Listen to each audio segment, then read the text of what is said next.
Hello, this is Crystal Racing here to do a driver market update report. And Guanyu Zhou becomes the first driver from mainland China to drive in Formula 1 as he takes the second seat alongside Valtteri Bottas at Alfa Romeo Racing. Boy oh boy, I love the smell of that CCP blood money. Mmm. But for those of you wondering what has happened to Antonio Giovinazzi, of course he will be leaving the team at the end of this year.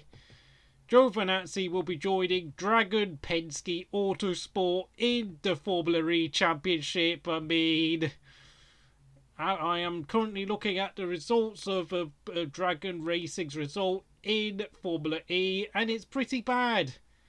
For the past 5 seasons, they have been finishing 8th, 9th, 10th, 11th, and 11th in the team standings. And their last race victory came all the way back in 2016 Mexico with Jerome D'Ambrosio. In this team's history, they've only ever won 2 races. Of course, their first win came at the Berlin E-Prix in 2015 with D'Ambrosio again.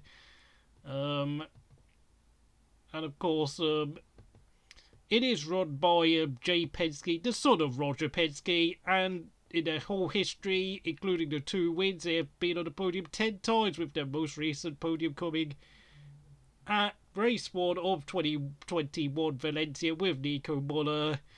And of course, Nico Muller was told to go away after the Monaco round. He was replaced by Joel Epson, who didn't do any better. So really, as much as I'd love to sit there and say Giovanazzi's going to do well in Formula E, well, with the car he's getting, forget it. Sorry, I really want to see Giovinazzi do well in the future, but his move to Dragon-Penske doesn't really look very promising, I have to say. I'm afraid I don't want to put him down any further than I could possibly do. You know, he's dominated Kimi Raikkonen in qualifying this season, but then of course Kimi Raikkonen is now 42 years old.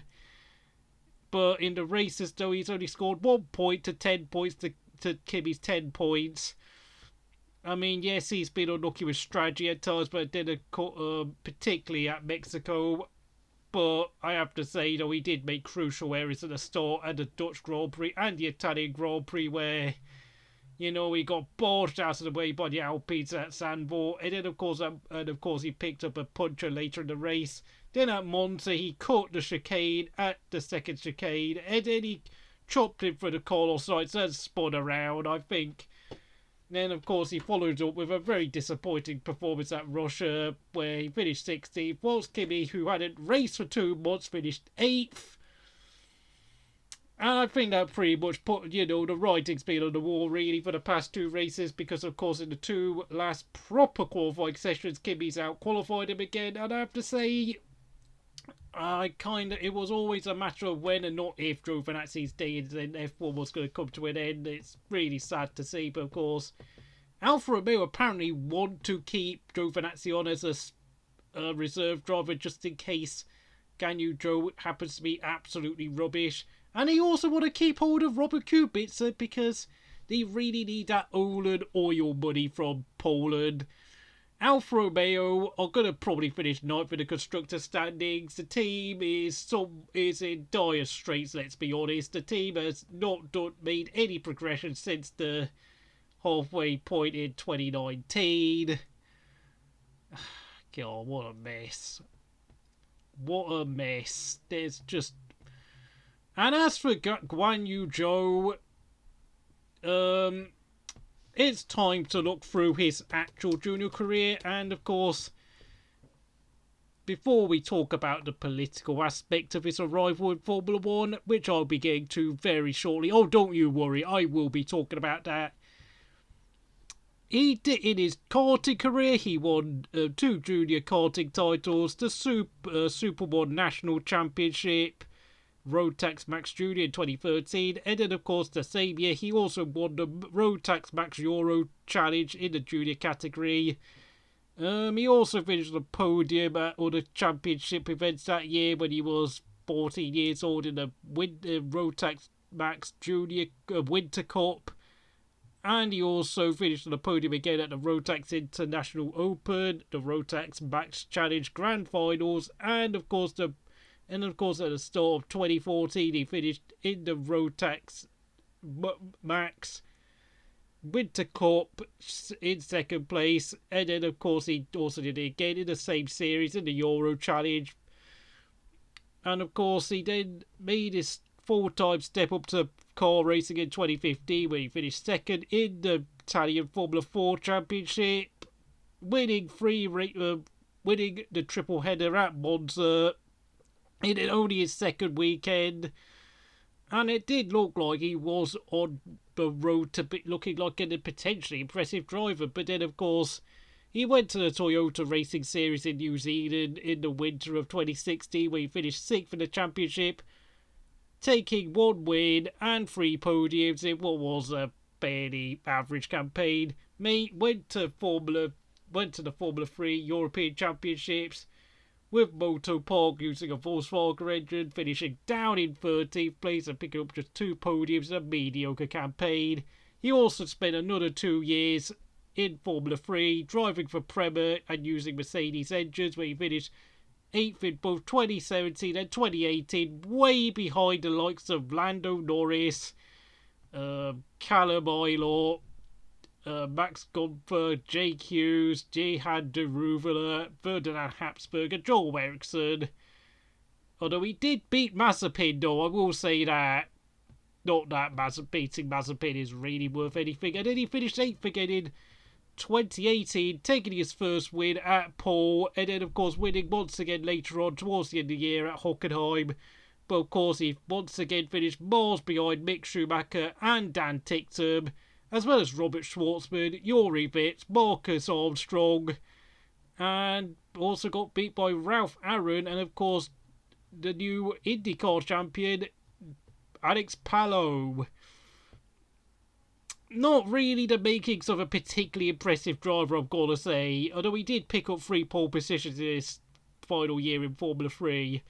And in his 3 appearances at the Macau Grand Prix, well, he finished 15th, 8th and 11th in 2016, 17 and 18. Not much to write home about there. And of course he's coming to Formula 1 at the back end of 3 years in Formula 2.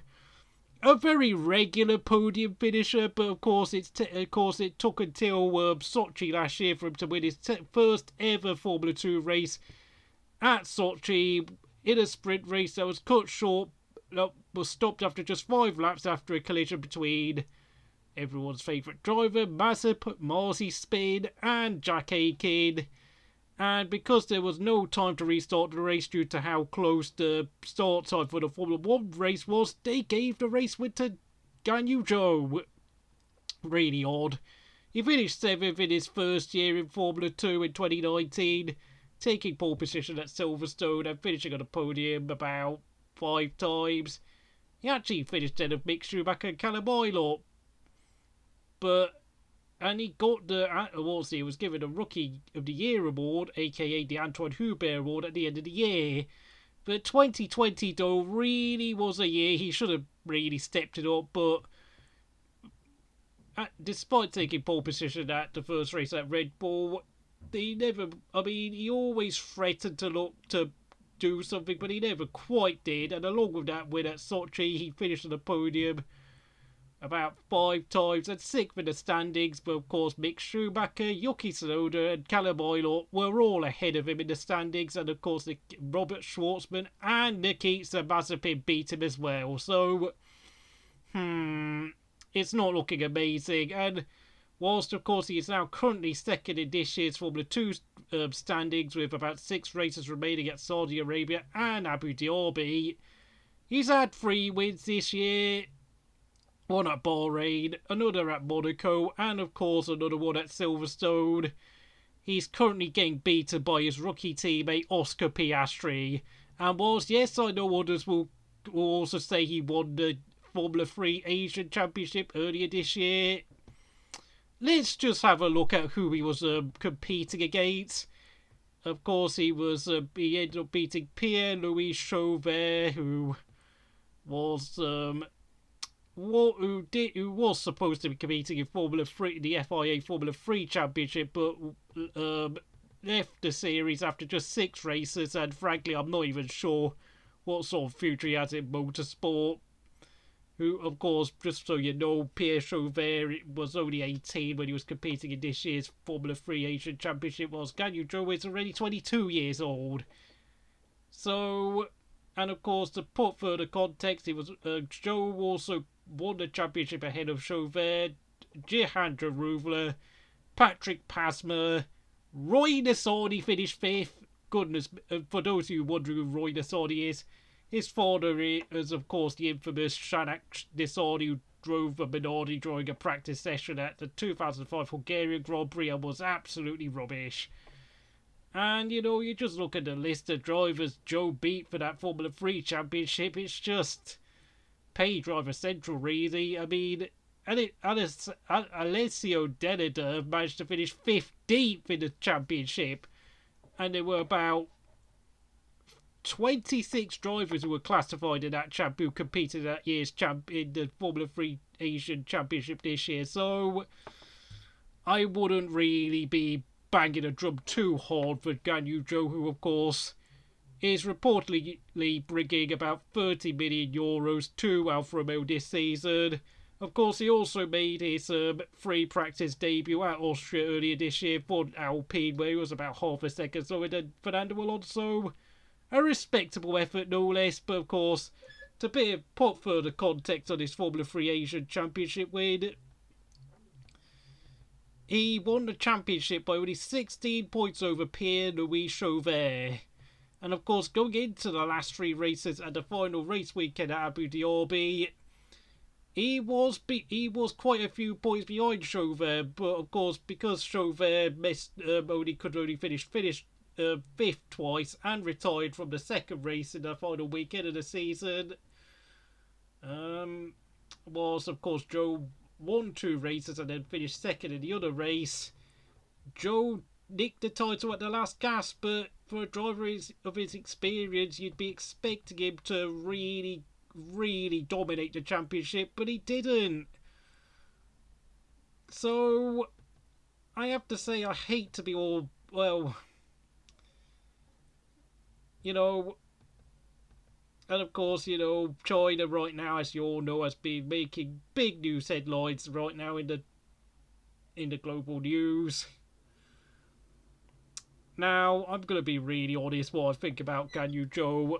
I highly suspect he is going to be a soft power propaganda agent for the Chinese Communist Party, where anyone who is caught making racist insults to Guanyu Zhou will be essentially, he's going to be weaponed as a sort of, you know, a kind of a victim status towards anyone who supports the Chinese Communist Party. And frankly, I have a really bizarre feeling that, well, not bizarre feeling, I do sense that, that if some sort of, I don't know, someone is accidentally suspected of making some sort of racist comment towards Guanyu Zhou, that person will be made an example of, and that someone within the Chinese communist press will try and make it seem like, you know, that if Guanyu Zhou's Formula 1 career goes wrong, that they'll try and accuse someone at Alfa Romeo of being racist towards him and deliberately sabotaging his chances of success, and using the example of the Western world trying to oppress a Chinese person just simply because they don't want the Chinese government to, well, frankly, have any sort of success symbol. But I mean, if he turns out to be as bad as I suspect he could be, then I mean, it comes to a point where the finger has to be pointed at Guanyu Zhou's driving ability, which he's not what you would describe as being dangerous or like extremely reckless like Nikita Mazepin, but considering how long it's taken for him to really just to be able to find himself in contention to win a Formula 2 title after about 3 years at the age of 22 years old, only to be being beaten by Oscar Piastri, who's a rookie who has won the past three is what's it, three of the uh, junior series he has been competing in the past 3 years. Of course, Oscar Piastri, I think, was competing in Formula 3 last year, and then, of course, he was competing in the Formula Renault Euro Cup in 2019. And, of course, you know, he won both of those titles, and it does look like he's going to be on his way to making it 3 junior titles in a row. Whilst Guanyu Zhou, of course, only managed to win his first junior title this year in the Asian Formula 3 series, which is, I mean, again, if you go on Wikipedia and read all the resources on the information for what happened this year, it's just, look, I have to say this about what Alfa Romeo signing Guanyu Zhou up. For me, it's a money grab for the team. I highly suspect that they have only signed him up for a 1+1 year deal, where, of course, he could get a second year if he does well in the first year. But, of course, I think the team kind of would rather see Guanyu Zhou fail so that they can get Phil Porcheri in the second seat at Alfa Romeo for 2023. Guanyu Zhou is not likely to be a long-term option, and I have to say there's going to be a lot of pressure on Guanyu Zhou to do well next year. Whether there'll be accusations of racism or any sort of sabotage going on, it'll be interesting to see. But I suppose if he does really bad, if he happens to be extremely bad, I kind of think the excuses probably won't work, and I think he'll just be forced to bow out to Formula 1 quite in a really quiet manner, because otherwise, of course, I mean, look, I don't want to go on about about all the goings on with, I don't know, the Chinese Communist Party and their propaganda network, but I mean, if they're not careful, they could make an absolute fool out of themselves if it's pretty clear that Guanyu Zhou has been terrible, but only that they try and accuse, Alfa Romeo of sabotaging him. It could get really ugly, and it could turn into a political crisis. I hope it doesn't happen, but, you know, anything the Chinese Communist Party gets its hands on, it often gets very dirty and smirky, so yeah, no, that's all I've got to say, really. So, you know, I'm just going to leave it at that because I don't want to say any more. Comment down below what you think and do all the rest of it. See you later.